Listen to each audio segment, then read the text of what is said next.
name is McNamee and I'm a literature major. When I was in grade school, I struggled a lot with English, and it was often my English teachers that inspired me the most. They were the people who were pushing me to try harder and to, better my skills with reading, and that left a very big impact on me. So I've always really cared about literature and English and education.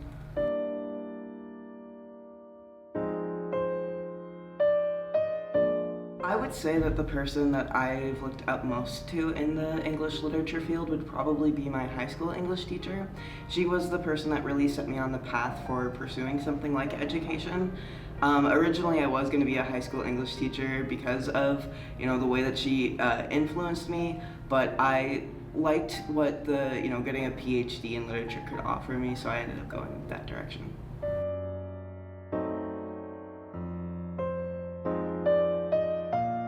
I would say adapting to the new technology. Obviously, we've heard a lot about AI, and it seems right now the attitude, especially in the humanities, is to kind of reject it, but I would be more in favor of trying to learn how to work with it, how to make it a tool that helps us rather than a tool that, does everything for us.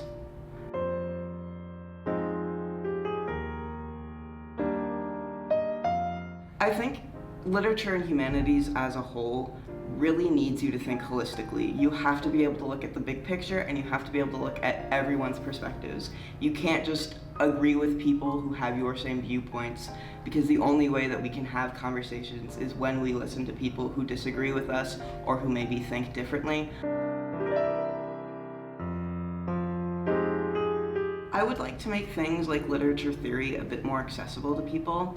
One thing that we've talked about in some of my classes is that, we tend to reserve things like literature theory to people who are already planning to go into the field of literature, especially in high schools. It's reserved for AP classes, those extra credit stuff. But, I think everyone's perspective on that can be really, really important. Literature is something that connects everyone, regardless of what language you speak, regardless of your culture, regardless of what age group you're in.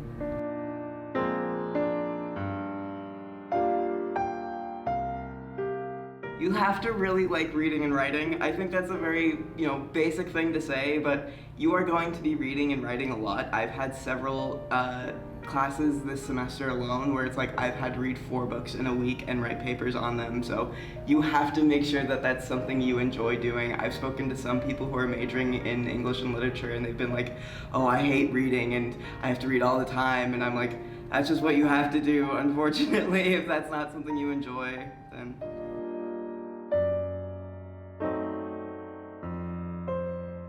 Yeah, a typical class day for me would just be, it's a lot of discussion when you have in-person classes. At MNSU, the literature major is a lot of online classes, a lot of asynchronous, but those in-person classes that you do have, they've always been very discussion-based. You're working with a lot of different people. I wouldn't say you do a lot of group projects, but you do have to be ready to engage with other people. You have to make sure that you're prepared. The way that my professor has described it has been it's kind of like band practice. You can't just go in not knowing the instrument that you're using. You have to have practice beforehand and be ready to work with other people. I think literature is one of the most open fields for debate, not arguments, but debates. And it's not that you have to agree with each other. If everyone agreed on everything, especially in the humanities, we would not have all the information that we do. I think as long as you're willing to be open-minded and listen to people and hear why they think what they think, then you're gonna go a lot farther than if you just deny, deny, deny.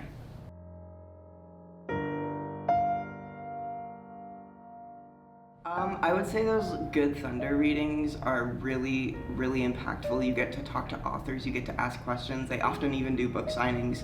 And to hear authors read from what they've written is one of the best experiences I think you can get. For me, it's almost like going to a concert, but even more personal. So I've really enjoyed those. I think even if you're just considering the literature major, that's a great place to start. See if you like engaging with those authors, hearing what they have to say, asking them questions, getting advice for your own, either whether it's essays or even creative writing.